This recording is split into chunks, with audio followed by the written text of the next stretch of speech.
All right, everyone. Today we have Connor Atkin, who is the co-founder of Tagg-N-Go Car Wash, a regional car wash company here with 20 plus locations. Really great conversation with Connor. We go deep into him getting his first location off the ground, how he financed it, how he put it together, and then kind of snowballed that into subsequent locations. Tagg-N-Go is an amazing brand, great story, great company. Connor is very down to earth, very genuine individual. So excited for everyone to hear his story and hear more about Tagg-N-Go Car Wash. And with that, let's dive in. Hey guys, welcome to another episode of the show. Today we have Connor Atkin, who is the co-founder of Tagg-N-Go Car Wash. Founded in 2013, Connor has played a key role in its growth, helping it to expand to more than 20 locations across 3 states and more than 300 employees. Connor also holds a degree in accounting from Dixie State University, which is now Utah Tech. Utah Tech, right? Yep. There we go. Well, welcome in, Connor. Glad to have you. Thanks. Happy to be here and share our story a little bit. I'm excited to hear it. I love it. Well, first thing I like to talk about, Connor, typically is a little bit about your upbringing. So I find it interesting to hear about your childhood or early days with whether it's parents or mentors or experiences that you had that shaped you to who you are today. Yeah. Love to share that. We get the opportunity to share our story sometimes. And yeah, it is so foundational to who you are later in life, how you're grown up, how you're raised. I mean, so yeah, born and raised in St. George, Utah, grew up a lot in the 90s. So it was very different then in St. George than it is now. I mean, a lot smaller town. What has there been? Maybe 3 new high schools since I graduated just 15, 17 years ago. So yeah, a lot of growth in St. George, but really lived kind of the ideal lifestyle, just the American dream, living with my family and siblings. There's 6 of us. I'm the 4th of 6. So that plays a role of what birth order you have. But, at 8 years old, my dad actually passed away in a cattle trucking accident. So I'm the 5th generation cattle rancher in my family. I don't really do it that much anymore, but grew up with hard work, long days, working with the cows, out with no cell phone service, no nothing, right? I don't even know if there's cell phones back then, but that kind of shook our world. And it was 1998, he passed away. From that point, I was actually supposed to be with him that day, but for whatever reason, my mom needed my help that day. I was only 8 years old, so quite young, but I've reflected a lot on that, and they call it, hinge points or things in your life where the gate, switches your whole perspective on life. So thinking of that 28, 29 years ago, saying, well, I could have died when I was 8. So what am I doing today to actually make a difference? Because for some reason, if you believe in a higher power, for some reason I needed to be here. So that really shaped a lot of who I was and who I am today, of what am I doing to make a difference? Yeah. Because of all 6 siblings, why was I the one that was supposed to be with him and wasn't? So not to go in too deep there, but that's a big hinge point in my life. Yeah. Thank you for sharing that. It really helps perspective, right? Yeah. And knowing that, it could have been so much different for you, and kind of having that, that lens to look through. Did you ever have, any sort of entrepreneurial bug growing up? Was there anything in you that you're like, I want to, that's something I might want to pursue, or did that happen later in life? Yeah. So I always knew I wanted to do something. I didn't know what. And again, not to go back to this specific experience, but I was helping my grandma, who was doing the accounting books after he passed away, trying to say, where's everything? Where's the cows? What do we got going here? And I remember at a young age thinking, man, I'm kind of good at this, or I like this. Maybe I should do that. So from a really young age, I thought I'm going to do accounting because that's with numbers. And really thought I was going to do that for my whole growing up through high school, went to college to do that.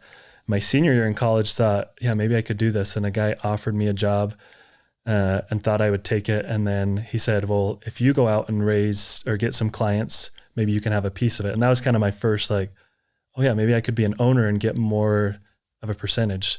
Never ended up actually doing it. That's when we got into the car wash business shortly thereafter. But from that point, it kind of started that bug of, maybe I could do this by myself. But it really goes back, again, 5th generation cattle rancher. All 5 of those generations were entrepreneurs. The Atkins in St. George helped settle St. George. They had some restaurants. They started an airline company. So within the family, not specifically my dad and family, but uncles or grandpas, we've kind of always had the entrepreneurial bug. Right. And yeah, I mean, cattle ranching, I'd love to hear a little bit about what that business model looks like. I mean, your father, that is, to me, it sounds very entrepreneurial, right? You're carving your own path. You literally have land, you're raising cattle. How do you make money doing cattle ranching? How does that work? It's probably who you talk to. I got brothers that still do it, and then they wonder if they make any money or not. But yes, looking at some of the history of my dad, but then even generations before, they started out 40 miles south of St. George in a desolate Arizona strip is what it's called. And they started with sheep, and then they switched to cows. They thought it'd be more profitable. And then, when my dad came along, he really had a bug and started buying other ranchers out that wanted to get out. When he passed away, we had about 1,200 cows in Arizona, but our guesstimation is he had about 10,000 in the Mountain West that he had in Colorado and California. So yeah, kind of a little bit like monopoly. I'm going to buy some land here and I'm going to put some cattle in here. So yeah, just kind of the way capitalism is. The bigger you get, the more you can have the ability to do. So, wow. So yeah, it's kind of not the same as car washing, but kind of the same. We're buying properties. We're trying to get cars in, cows, kind of the same metrics. And you said your brothers are still helping out. So yeah, there's 6 siblings, and I got 4 of them that are still in agriculture. 2 sisters that married people that are farmers or ranchers, and then 2 brothers that ranch. One is still running the family legacy, 5th generation. His kids are now 6th generation, and they're still doing it. So yeah, still very heavily. If you're looking at my camera, I still wear boots, still wear cowboy boots. It's still in my blood. I love it. That's amazing, Connor. Well, then transitioning to mention Dixie State, Utah Tech, studied accounting then? Yeah, studied accounting. Okay. And I got a degree there. And from there, I saw Zions Bank, SGI Mortgage. Maybe talk a little bit about those first couple of jobs and how those molded you. Yeah. And this, when I share my story, I like to say this was my first introduction maybe into like networking or getting to know people too. So went to Dixie State, redshirted on the basketball team, and then played 1 year. Okay. And then it just so happened, I would have only been like a true sophomore, and they had a guy coming back that was way taller, way better. And I sat down with the coach, and he's like, yeah, you're probably not going to play much. So I said, okay, what am I going to do now? I should probably go do something with my life. So talking to one of my teammates, his brother-in-law, was talking to him, his brother, I was talking to him, and his brother-in-law is Quinn, my current business partner. Right. So I was talking to him, and I said, hey, do you think you could get me a job at Zions Bank with your brother-in-law? And he said, yeah, let me see what I can do. So started just kind of networking that way. And was able to get the job. It was just a teller at Zions Bank for 3 months. And that's when Quinn and I became business partners and started talking about what do we want to do. We don't know for sure, but let's do something. So we started talking about rental properties, trying to get a rental. And that's when I got SGI Mortgage as my mortgage broker. And I asked so many questions and was so inquisitive, they actually sought me out after and said, hey, we want you to work for us. So another part of my journey of like, be obsessed, whatever you're doing, obsess about it so that you can learn more, become more, and then people can feel that passion. I mean, that mortgage broker could feel like, oh man, this young guy wants to learn, is hungry. I want to poach him, if you will. So Quinn always jokes, you were only 3 months at Zions Bank. And I said, yeah, I only needed 3 months to learn that I didn't want to be a banker for the rest of my life. Yeah. So yeah, that's that transition of Zions Bank and SGI was all part of really our entrepreneurial starting of getting a rental property. And then Quinn and I, about a year later, bought our first self-serve car wash. Wow. Okay. Yeah. And the rental property, did you and Quinn do that together? We didn't. So he had just bought one. This was in 2012. Mm-hmm. So just coming out of 2008. So bought it for really cheap. It was going well. He was telling me about it. I'm like, man, I want to do that. So I then bought one by myself. And then collectively over the next 2 years, we ended up buying 2 together. Eventually sold all 4 and just focused on car washes. But yeah, we didn't actually do it together at first, but then later on said, let's pull our resources and buy some more. Yeah, it's awesome. Yeah.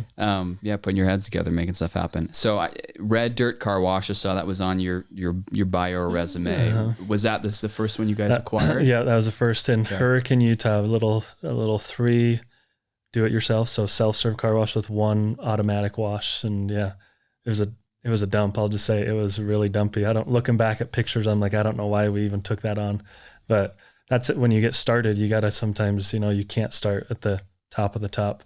You get started and learn by trial and error. And we had a lot of that. And yeah, we worked it every other night. We would take turns. He would go Monday, Wednesday, Friday. I'd go Tuesday, Thursday, Saturday. We tried to take Sunday off, but sometimes we had to go out if something happened, and yeah, just got our nose wet doing that. And then about a year later, bought a second one.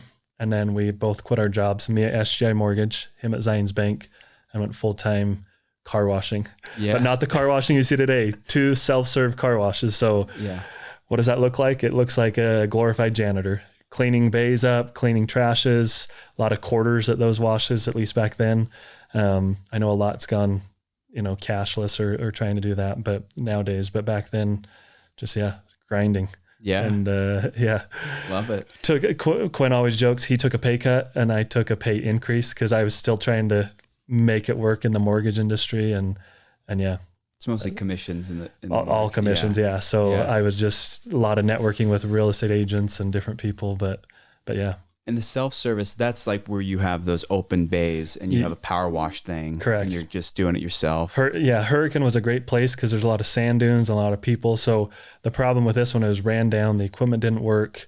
So a lot of our core values and what we do at Tagg-N-Go today, 10 plus years later, goes back to what we learned at that little store is you take care of the customers, you talk to them when they're there, you just have a good customer interaction, and then they're willing to come back and even if something's not right, if you make it right, people are pretty forgiving.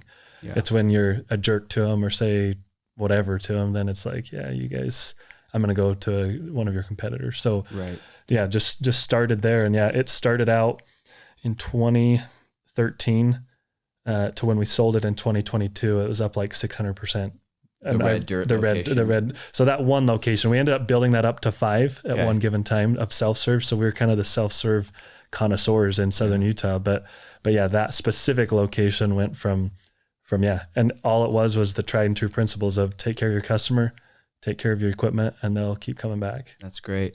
And I kind of like to get a little bit in the details on these first couple because I think it's interesting for folks who want to figure out how to get the first one, because that's always the hardest, right? It's that first one or that second one. Like even with your rental properties, it's just how do you do it? So how did you come across the opportunity, Red Dirt? Was it on a listing? Did a broker? Yeah, so I'd love to dig in there because I usually, if I go to lunch with somebody, if they ask me this story, it's, oh, I can't believe you got started in this. I'm like, well, how do you think we got started? And they don't really know. So once you hear the story, it's like, oh, you guys did that I could probably do that. Yep. So we again, this same basketball player's brother, that's Quinn's brother-in-law, was a real estate agent.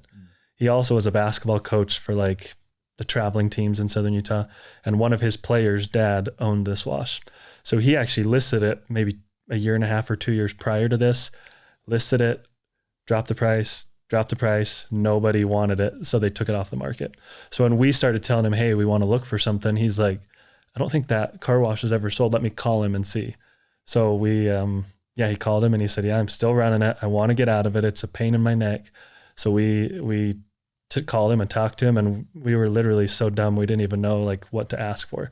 So then we're like, okay, maybe we should ask for financials. So we asked him for financials. He says, oh, I don't do financials. Mm-hmm. I said, so what does that mean? He's like, well, I have bank statements, but if it's a $20 bill, it never hits the bank statement. So I don't really show all my income. Yeah. So where I was in my accounting degree, I was like, well, give me 12 months of bank statements and I'll put it together. So I put it together, kind of a mock financial statement. And then I said, okay, how do I finance this thing? So then we started asking your Zions banks, Chase banks, Wells Fargo. They all said, no, right? We have no experience. We have no financial wherewithal. And we kind of got disheartened and we actually stopped. We just stopped pursuing it. And then around Christmas time in 2012, I reached out to my grandma, who, again, her and my grandpa in their right mind were entrepreneurs. I said, how did you finance your growth? So yeah, get outside yourself and ask others, how did you do it? Which this is a great forum for that. She said, we went to some local banks that knew us and they took a chance on us. So we just pulled up the internet and said, who are local banks? And yeah, found one in St. George that we hadn't talked to, hadn't even thought of talking to them. We went to them and they took a chance on us, but they only did 65%. So for reference, it was almost 300,000. So we still needed to come up with whatever, 35% of 300,000, about 110,000. Yeah. We're young, 22, 23-year-old guys. We don't have that. So we, again, the same brother-in-law, he's 10 years older. And we said, what can we do? He said, well, maybe ask for a seller finance. So then we asked, will you do a second note behind the bank? And he said, yeah, I'll do 25%. So then we only had to come up now with 30 grand, which is still, we didn't have that money, but so that kind of this journey of like, it looks like, oh, Tagg-N-Go's an overnight success, or you bought this. It's like, you don't realize it took us almost 10 months to buy our first one. Our first Tagg-N-Go took us from the time we wanted to do it to actually opening the doors was 3 years. So it just takes time. A lot of people don't see the grind behind the scenes, but yeah, we were able to finance it. Quinn and I took out some balance transfers on credit cards and got some student loan debt for our 10%. So nice. 100% financed our first one, and that's we just went all in. Well, yeah, you found a way to get it done. I mean, you had a goal and you found a way. So then you didn't have to get outside cap. I mean, other than the loan and some self-financing, you were able to do it yourselves. 50-50. Yeah, we're 50-50 owners. Without having to, bring in other investors. So Quinn, we thought we wanted a passive income, right? Like a rental. We both had a rental. It's like, hey, let's get passive income with a car wash. And we thought it'd be passive, and little did we know it was not at all. Every night we're out there cleaning up after cowboys or whoever came in with muddy side by sides. So learned quickly it wasn't passive, but we started to learn to love it. We're like, okay, this is kind of fun. You can see the growth in a business. I mean, it happened to be car washes. It could have been anything. When you buy it and it was making $4,000 a month, and then it makes $4,500 and then $52,000, and then you have a crazy month, you're like, wow, it's working what we're doing. So we caught the entrepreneurial bug, and it just happened to be a car wash. I was going to ask, and maybe there's not a deep explanation, but why car washes? You talked about the rental properties. There's obviously other avenues you and Quinn could have taken, but was there anything specific about car washes? No, it was really just, it kind of happened. I mean, looking back, we're like, looking through our lenses, we're like, man, it just happened at the right time.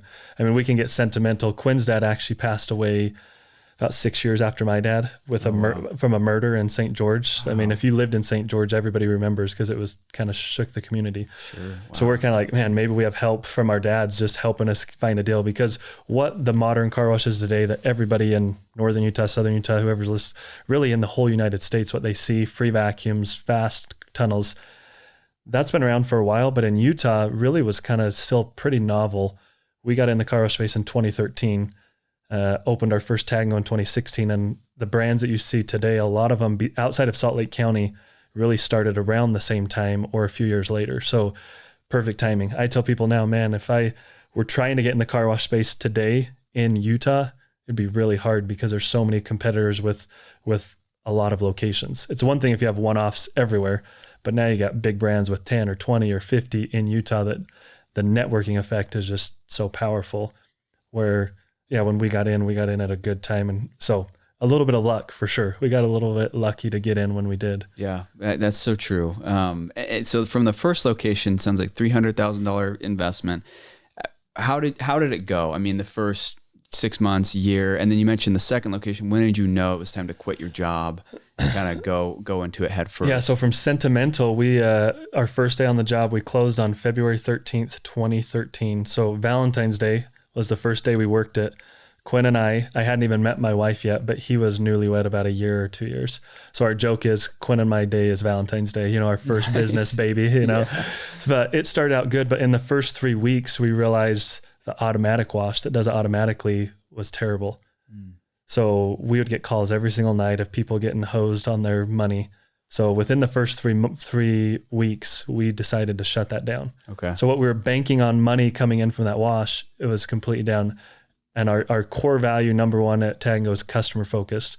And so we always say we did that for the customer, because if they're paying $10 for a wash and then it doesn't wash, right, you're just getting a bad reputation. So quickly we had to go get another $100,000 loan to get a new automatic wash. That's about how much they cost. Okay. And so very quickly we learned, oh crap, we got to keep fundraising, keep financing. So 100% financed again, got that, but that in September. So we bought it in February. In September, we finally got that installed. And from that point on, we could start seeing, like I said, 4,000 top line, and then 5, then 6, then 7. And when we ended up 10 years later, our best month was like 29,000 top line. So there's a little car wash from 4 to 29,000 as the highest month. And so, how did it go? To answer your question, it was just a learning process from the start of just, there's always something more that you got to learn. So shortly after buying our first one, we found the second one in Cedar City and wanted to buy it, but we ended up closing on that the end of the year, December 31st of 2013. And that's when we went full-time car washing. So we've been full-time car washing for 11 and a half years now. Yeah. That's great. Yeah. And were you able to, when you bought the second one, were you able to comfortably pay yourself something? $2,100 a month. $2,100 a month. Okay. So I was then married. So I got married in November, and then we bought this in December and full time. So my father-in-law always jokes, I wondered what kind of guy my wife married. You quit your job a month after getting married. Yeah. But she was school teaching, and Quinn's wife was also a school teacher. So they were making $35,000 a month or so. So we at least had that basis. And then the business paid ourselves $2,100 a month. Yeah. So nothing getting rich, but we've always tried to feed the business first. Right.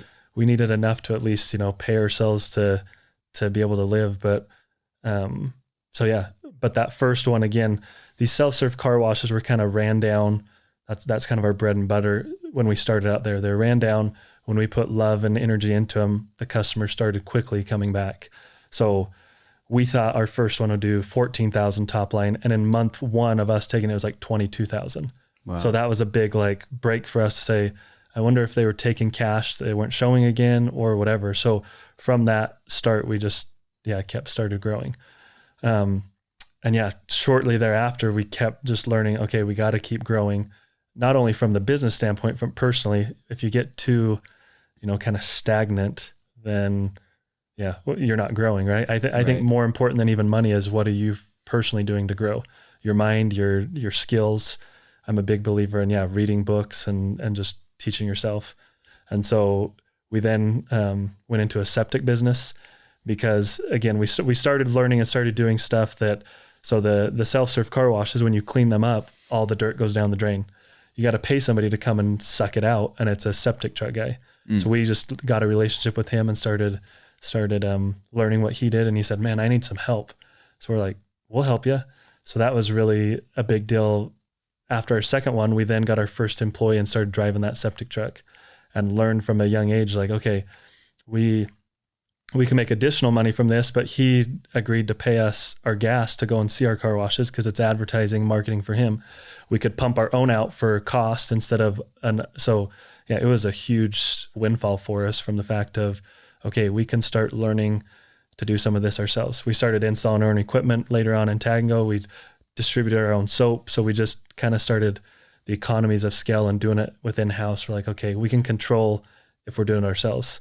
If not, if we have to call a pump company and they're 6 days out scheduled, it's like, crap, we got to get this now. So we kind of have learned we like to kind of keep it close in house if we can, just so we have more flexibility. Yeah. And are you still doing that today with some? So we're not, but now we've gotten a little bit bigger where we have a little bit more pool with guys that, they're not just doing one or two, they're doing 10 or 15. So there's kind of that economy of scales of okay, we're gotten too big. We need to focus on what we do best and not have ancillary businesses. Yeah. So we've liked doing ancillary businesses. We had the self-serves, we had the rentals, but about every 3 years, we just we need to sell off and focus on our core business. Kind of the good to great book. It's like the hedgehog. We just need to be the best at what we're doing, not everything else. Yeah. Love that. Focusing and growing where you're great. So then how did it get to the point where you're transitioning into Tagg-N-Go? When did that happen? The brand, the evolution to Tagg-N-Go? Yeah. So from an early age with that, really that early on in the business, that first red dirt car wash, within a month or two, we saw this model of an express tunnel. I was up in Twin Falls in Idaho, rodeoing, and there was a car wash up there that had just opened, a big one up there, and it was slammed. I would have never noticed a car wash previously. They say, if you buy a red car, now you start seeing red cars, right? So that same weekend I was gone Friday, Saturday, Sunday rodeoing. I get back on Monday to work and I'm telling Quinn about it. And he's like, my uncle was in town from California this weekend. And I told him about a self-serve car wash and he told him about one down there.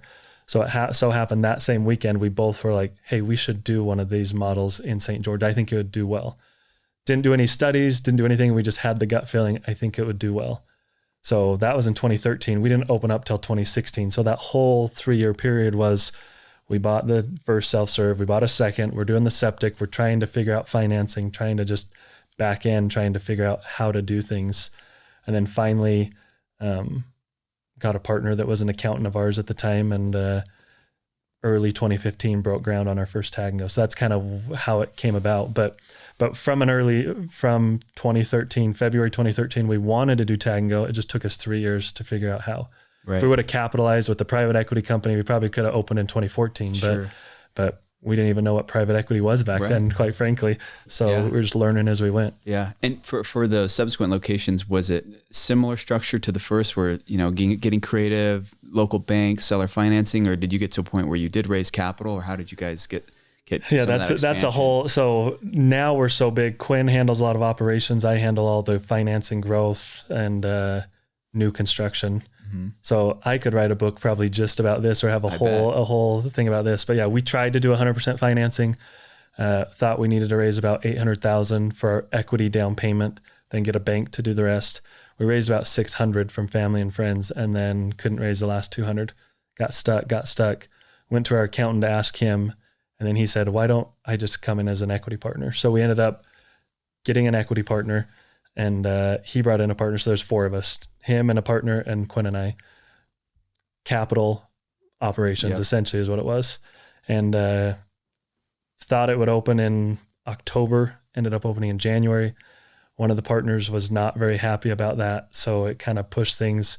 Mm-hmm. We learned very on a bad partnership, how it can go. Because then there was a lot, we didn't have some stuff in writing. So there's a lot of so Tagg-N-Go almost didn't get started from the ground beginning, because we didn't have all of our ducks in a row. We didn't know an operating agreement. We were working on one, but we got started because we were anxious to get started before that was even signed or even finalized. So the Tagg-N-Go brand is really entrepreneurial, figure it out as you go, care about customers. And it all started from these beginning days, but just like when you talk to business owners now, nobody really has it figured out. They're figuring it out as they go. Yeah. Right? Oh, for sure. So we started with that.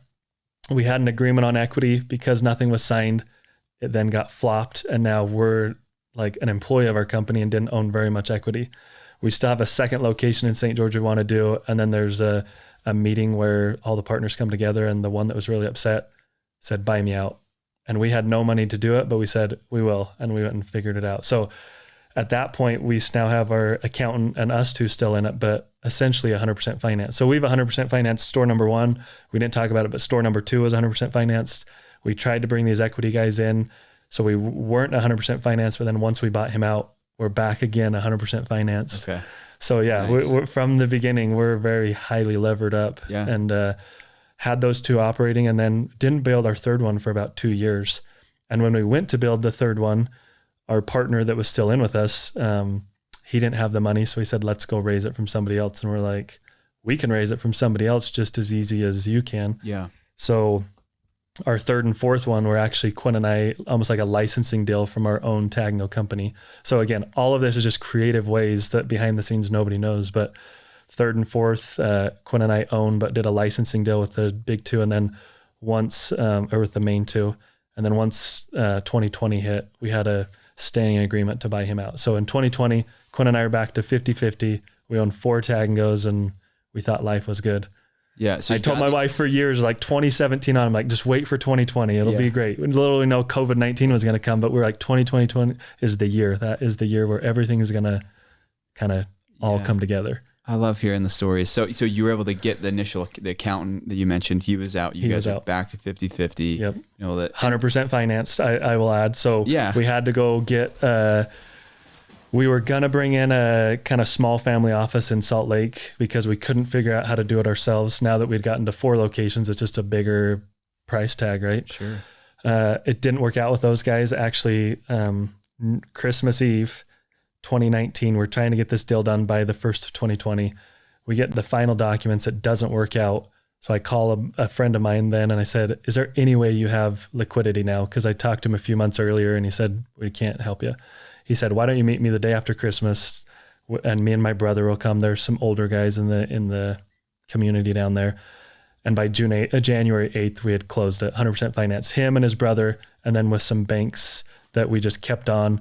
They helped sign on, even though they weren't partners. The one brother helped sign, so he was an answered prayer that he came on and helped us get get all out. So yeah. And these are, so some of it is bank financing, some private loans with individuals. Hard money loans, as they'd call it. Yeah. They're willing to take a higher percentage interest rate. Maybe they're a second lien position behind the bank, but yeah, so we're paying more in interest, but we felt like owning the equity was more important than it's worth it than giving up equity and then having no control. That's great. Yeah. That's yeah.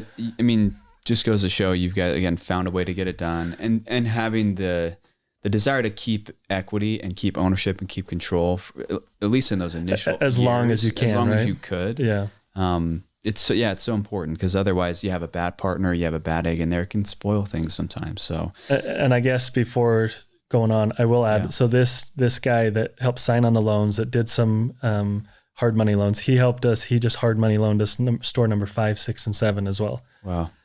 At a crucial point in 2021, I went to Quinn and I said, my wife and I feel the need, we need to move up to Northern Utah. So we actually went out to market to sell Tagg-N-Go, because I went to Quinn and I said, we're moving. We feel like we need to move. And he said, well, now what? I said, well, we can grow. I can work remote and we can just stay in Southern Utah, or I guess we can sell. So we decided, okay, I guess, let's go out and see what we're worth, see if it makes sense to sell. Yeah. So we went out to market in 2021, and that's when we kind of found our why we're in this business. For the 5, 6, 7 years up to that point, it's the money. We're having some impact on the communities and the customers and the employees, but it's like, we haven't defined what really makes us tick. So we go out to the market, get great offers, and then we have this gut check of like, why do we want to be in Tagg-N-Go? Why have we been in Tagg-N-Go? And so at that point, we went to this lender and said, hey, we don't want to sell. This is our why. We found it. This is what we're passionate about. And he said, so we can't do this on our own. His debt, he converted to equity. So he's been an equity partner helping us grow into Northern Utah. So yeah, we've now had a great partner with him. So we have the contrast. We have a bad partner and we have a good partner. So we're not opposed to partners, but you really need to do your due diligence. And he had lent to us for almost 2.5 years. And we had usually monthly calls with him to tell. So we kind of got to know who we were getting in bed with before we got into bed with him. Yeah. Where going out to market with somebody else, you just don't know, right? To a private equity group, it's like, it's right. a lot of uneasiness of, what are these guys going to make us do? How are we going to operate with them? Mm-hmm. So yeah, the growth that you may see in Tagg-N-Go now in Utah County, Salt Lake, Idaho, he's been a crucial part of that, and wouldn't be anywhere without that's part so of the business. Yeah. And we have a similar story with our company. We have a couple of just amazing partners that have helped us to go, where we want to go, at least in these initial years. And those partnerships are so important, and the trust and the feedback, and more than just the money. Sometimes it's having kind of that mentorship and that check on how things are going.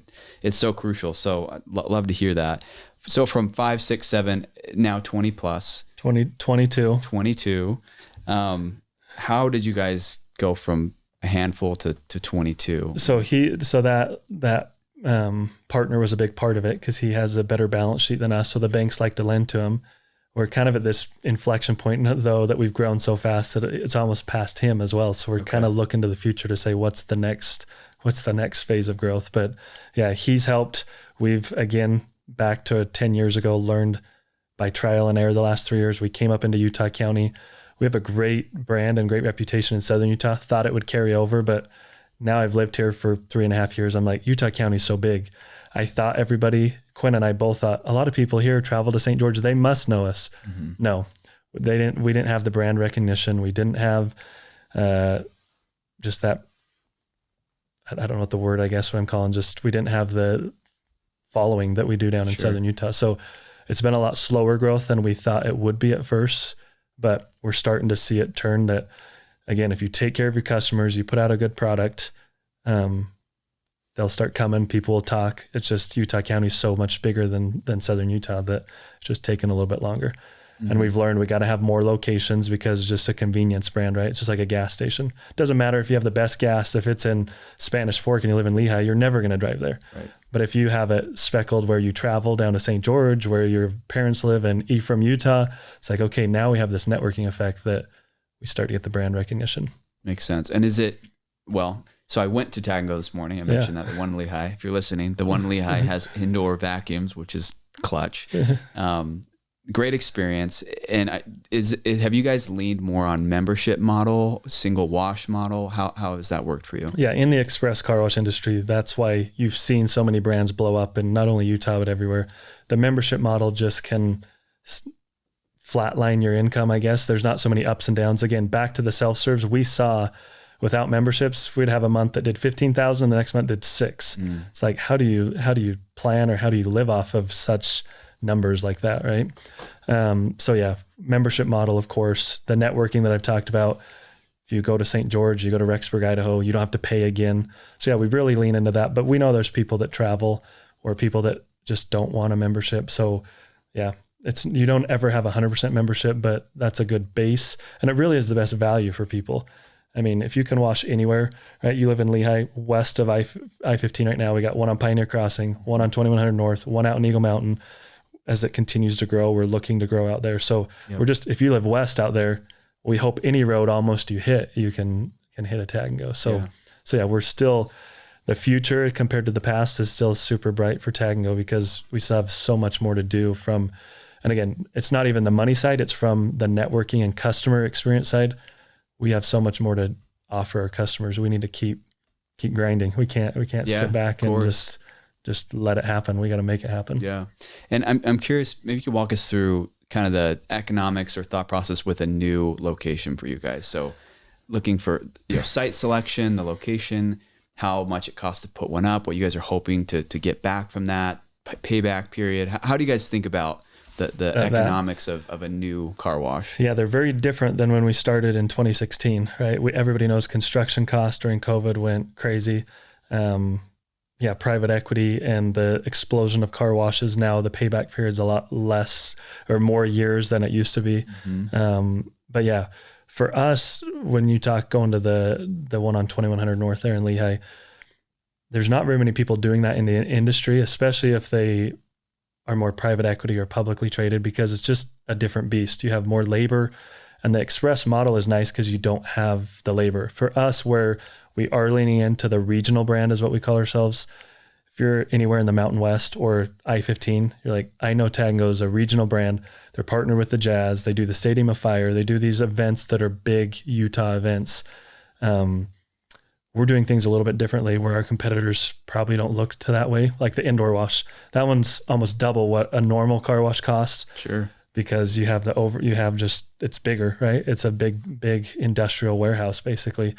But we're doing that because we feel like the customer experience is night and day difference. When you go in there, it's almost like this is Disneyland for car washes. Yeah, it is. So we're wowing them with that. So the economics may not make as much sense on that store, but when you're looking as the brand, we're leaning into, okay, if we're a strong regional brand, that we want to be the customer focus, where people say, where do you go? 9 times out of 10, they're saying, if you want the best quality or customer experience, you go there.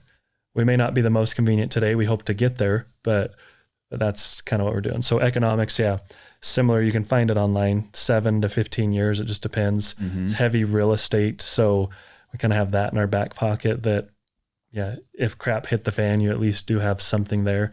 Yep. It is special use though. So that's unique that not very many people can go in, just a long 150-foot building. The indoor one's unique. We've seen Toys R Us buildings that went out of business that people have put these indoor washes in, a Kmart. So it is unique that they're maybe not as special use, the big indoor one, because a Walgreens or something could go in there if they needed to. Yeah, makes sense. We don't have any inclination though of repurposing the building because we'll be car washing there forever. But yeah. And is the preference to build, or are you doing any acquisitions and remodels, or what's been the preference? Yeah, so I would say we're kind of going against the grain in the car wash space. The biggest one in the U.S. has over 500 locations, and I think they have like 450 that have been acquisition, and the rest are greenfield is what they call it. And they're now leaning into more greenfields because multiples have become so high, like we can build for way cheaper than buying.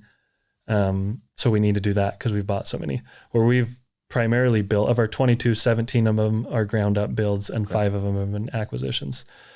However, I would say we're flopping that our next phase of growth is going to be mainly acquisition because we just can't get in the places we want to as quick, or some cities now won't allow you to because there's so many of them. They have moratoriums. So a way to get into South Jordan City, the only way to get in is to buy an existing wash. There's none for sale. So how do you do that? So a lot of it's relationships with owners that are already car washes. So constantly trying to keep that relationship alive. Hey, when you're ready to sell, let us know. We'd love to do that. So we are actually under contract to close here, depending on when this comes out, maybe after or before 7 in Idaho area. So we have 3 up in Idaho. We're going to buy 7 more. So we'll have 10 in that region. So again, the networking, we're super excited about the networking. There's some that have been ran down. So back to our roots of like, we're super excited to get them not so overpriced that we can't make it work. It's like, okay, they've ran them into the ground. How can we use our expertise to make them better, just like we did from our roots? Yeah. And that's going in, evaluating the state of it, doing, if you need to do a gut job or new equipment. And yep. I mean, do you feel like the numbers on those are more attractive? Sounds like more attractive than ground up, or some we know we're going to overpay for some in the market that we want to be in because they're high performers, or we have to. These ones specifically, for what we could build them, we'll get into them for about the same. Okay. After we renovate. So it's like, okay, we can almost have a new one, but we're quicker to market.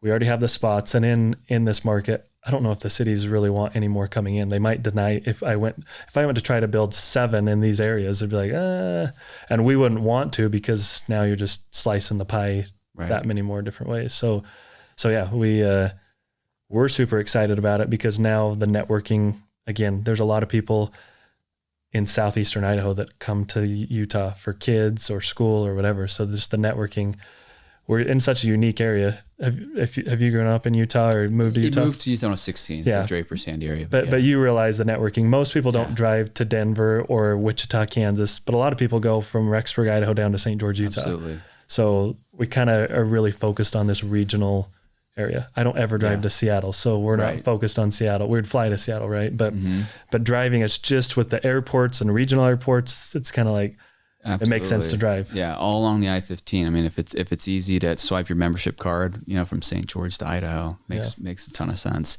You mentioned the jazz partnership, some of these other things. What have you guys tried to do to get the name out there? And what is that jazz partnership? How does that kind of work? Yeah, so for us, we have an exclusive with them. They've kind of switched their model since Ryan Smith bought them, where you have exclusive for an industry. So. Okay. We knew it's probably a little early, quite honest, in our growth phase, but we're both avid basketball fans. If you really look at the history of the Utah Jazz, the Larry H. Miller story, even Ryan Smith, it's very synonymous with what Quinn and I have done. Larry H. Miller started a dealership and just grew it into what it was. Yeah. So we felt like it was a good partnership. They do their background checks, if you will, to make sure it's a good brand fit as well. They don't want to get some Joe Schmo that's just a crappy car wash, right? So we felt like to tie that up, there's just some good synergy there of like, okay, these guys are actually here to stay. We had a lot of people say, are you just growing to flip it and sell it? Like, do we want to switch our membership, or are you gone? It's like, no, we are here to stay. Yeah. Our outlook is we want to be a strong regional player. Quinn and I are young, in our mid 30s. What would we do if we sold and got money? That'd be terrible to go, just sit on the beach. I'd twiddle my thumbs after about a week. I'd be like, what the crap am I going to do now? Yeah. So we're long on the car wash. We're long on Utah and the Mountain West. So it was a good fit. It's one of those marketing avenues. It's hard to know if it's paying for itself right now, but from a brand recognition, we've heard a lot of people now at least associate like, you're with them, you must be legitimate. You're not, the Jazz have such a brand presence here in Utah, obviously. Right. It's great. One of our own, now with the Utah Hockey Club, but it's like, they do, of course, with Qualtrics, they do a lot of research, and southeastern Idaho is big Utah fans, southern Utah. So it's like, it covers our whole Utah Jazz base is our memberships base. So it fits so well. If they were marketing to people in Louisiana, maybe it wouldn't have worked, but where their core people are where we're at, it made perfect sense. And I love your billboards as well, by the way. They're funny and they're cool. Yeah, that's great. So what do you think what's the goal for you guys? I mean, you already had an opportunity to potentially sell in 2020, pass on that, talked about how you want this to be a legacy brand, but 23 locations. You've got 7 more in the pipeline. What's the vision, 5-10 years? What do you want to become? Yeah, you got a bookshelf behind you. I was trying to see. There's a lot of orange books I was gonna share. So Quinn and I hired, it's called the EOS system, a coach from the EOS and the Entrepreneurial Operating System. So when we realized in 2020, 2021, we didn't have core values. We didn't have our mission, our vision. It was just we just worked and did it. Yep. So we hired him and came up with what that was. And again, we took it from the history of our business, not just like what we aspire to be. What are we at our core? And the customer focused, community focused was always core to us. So Tagg-N-Go as a business is an awesome platform to be able to give back to the community, to be able to do things for employees. So our why today is totally different than when it was 10 years ago when we started, right? So today, our vision, I mean, if you look back at Nike when they were just starting out, I think their whole like BHAG was beat Adidas. That's all they wanted to do. And now you can, of course, see they're bigger than that. So our kind of vision statement is we want to cultivate unity and inspire opportunity.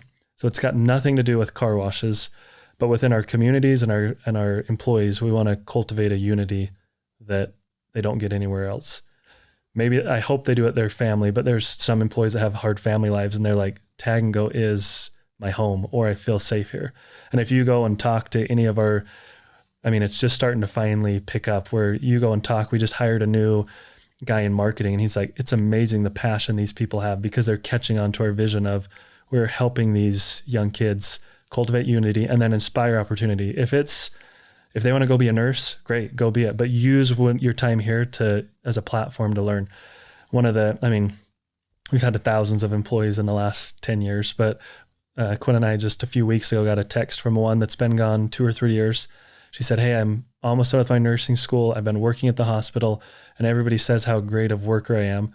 And I always tell them it goes back to my time at Tagg-N-Go. So cool. So that's kind of like our, we don't get a lot of those, but it makes it worth it to be like, okay, that's awesome. That another one, Quinn just saw at a basketball game in Southern Utah and he's like, I'm going to medical school to become this sort of doctor. I don't remember what it was. And he was, again, telling him like the foundational principles. So it kind of goes back to my roots of I learned hard work at a ranch. My joke is now St. George or Utah. There's not very many farms anymore because houses are coming in. But the car wash is kind of where people used to send their kids to buck hay and, get strong and learn a good work ethic. Now it's the car wash. Come to the car wash. Yeah. We'll teach you how to work hard and give you those skills we kind of say if you could have a 3-way between Chick-fil-A, the Larry H. Miller Group, and Crew Car Wash is one in the Midwest. Those 3 companies are what we aspire to be, which is very customer focused, very community focused, and then high quality operations. Amazing. Well, no doubt you guys will get to where you want to be. And it is, it's a unique offering. The employees, even this morning when I went to the car wash, were fantastic, really nice. And that's exciting. I'm really excited to see you guys continue to grow and Thank you. And expand your brand. So I love it. Last couple questions and we'll wrap up here, Connor. You kind of mentioned it with competition and some headwinds, but if someone wanted to do what you guys did today and start a car wash, buy a car wash, find a mom and pop, kind of try to work something in the industry, what advice would you give to somebody who wants to do that? It's funny, as we were preparing for this, my niece just got married a few months ago and she married a guy that's really entrepreneurial driven and he just asked me this question. So I kind of got prepped for it because he's wanting to actually get in the self-serve business. He didn't know that that's how we got started until his wife told him that was the story. So he called me and I said, he had found one a couple hours away. And I said, look, if I didn't live 15 minutes away from the car wash when I started out, I would have been in trouble because there was a lot of issues that we just didn't know. So I said, why don't you start calling just owners of the car washes near where you guys live? So he called me back a week or 2 later and said, I called a lot of them and a lot of them gave me great advice. One of them may want to sell. I then told him about the seller financing thing. He's like, oh yeah, I didn't even know that. So it's really getting started. We're more hands-on guys. So it's hard to buy a business in Florida and pay somebody unless you have enough income to do it. But in our day and age, it's hard to buy a business. It's just cash flowing so much money that you can do that. So you really got to find something that's close to where you're at to kind of, and it doesn't really have to be a car wash. It can be any type of service-based. We're big on service-based businesses. that, there's lots of services. You follow guys on LinkedIn that they're kind of showing their journeys of doing service space that people will pay somebody else to do. So just get started with somebody. There's a lot of people, car washes included, that the guys are maybe old. They don't have kids that want to take it over. They're trying to figure out how to get out of it. They just don't know how. So if you take the initiative to call them, they may solve your problem and you may solve their problem of how do I work this in to my estate planning, and you can get in that way. So I just say start kind of like we had, just start making calls, start learning, start asking people, start networking, start just doing something. A lot of people just think it's going to happen, but we're a testament that no, you just got to wake up every morning and make it happen. Yeah, that's great. And what do you think valuation for a car wash? Like if you're putting an offer on something, is there like a certain multiple that these trade in? That is so, that is so, I don't know if I can answer that truthfully or honestly. I mean, you can look online what's there. Yeah. You can ask a investment banker, you can ask whatever, but yeah, there's express tunnels are totally different than self-serve car washes, which are totally different than a detail business. So yeah, there's so many, it's all over the board. Different metrics. Yeah. That makes sense. I mean, and there's so many different type of operators. You look in the news just recently, there's a car wash chain that is filing Chapter 11 bankruptcy. And I can tell you why, because we've been to their washes, but right. So that's a totally different business and valuation than a business that's thriving or keeping their customers happy. So a lot of it goes on the operator. And to me, I just had a calculator that said, how much is a $250,000 loan at this amortization with this? Okay, how much do I feel comfortable to pay on that? So I guess maybe backing into it, if you did it that way, to say, if you can cover at least 2 times, if your payment's $5,000 and you can make $10,000, you can back into that way, and then you know what to offer. Yeah. So smart. To get started that way. Love it. That's great. Faith. I like to ask this question, but thinking about faith, spirituality, how has that played a role in your career, in your business, with your family throughout this journey with Tagg-N-Go? How have you leaned on faith? Yeah. We just saw the Super Bowl recently, right? A lot of people say, praise God. So we are a very Christian, United States, I would say, as a whole. So yeah, we also are Christian, and we feel like it's a big part of what we do.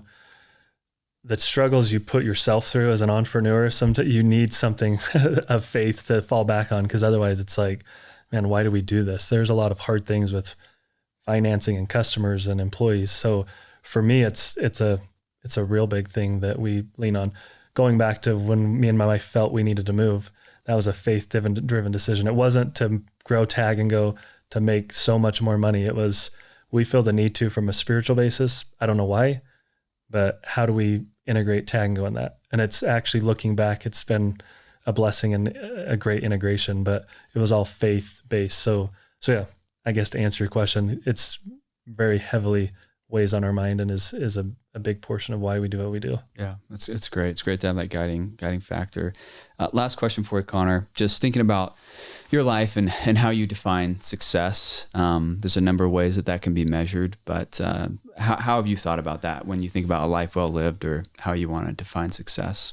Yeah, there's a few. I mean, I love to read, so I love to quote other people if I can remember their quotes, and try to make my own opinions based off of that. So and I'm speaking for me, but I'll also speak kind of for Quinn from the Tagg-N-Go basis, why we do what we do. Where we both lost fathers young, family became everything to us. So we started out in this journey so we could have more time with our family. Well, we've learned that sometimes an entrepreneur, that's a give and take. There's times where it's like, man, we haven't seen our family for a minute because we had to go all in. But the quote of no success will make up for a failure at the home. So keeping family, I have 4 kids, Quinn has 4 kids. So as a brand, we're very big on family and keeping that at the center of our focus. So no success can outweigh that. But then even just understanding through this process that as an entrepreneur, especially a growing business, there are times where you may not always be at home with your family every night or every second of every day, and that's okay.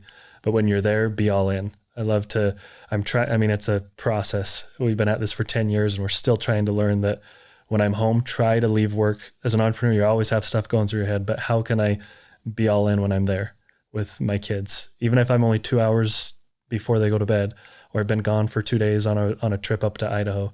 So for me, success is, again, very family based, being all in, kids, faith. Nothing of it really has to do with money. I really feel like if you put those things first, the money's going to come. But to me, growing and loving to read, I get more joy now, I guess, by seeing myself or seeing my kids grow and learn, or employees, than, hey, is this going to make me go from 100,000 to 300,000? What's the difference here? Whatever that number is? It's like, that'll work itself out if you focus on the things that matter most. People. Yeah. Amazing perspective. Thank you for being so generous with your time, Connor. Of course. Thank you for sharing your story. Thanks for the invite. It's absolutely. Hopefully you or the listeners found some value from it. Everybody's story is unique, and I love to hear others too. So thanks for what you're doing. No, 1,000%. Incredible story. Amazing what you guys have built. And it's going to be fun to continue to watch your growth over the years. So thank you again. Of course.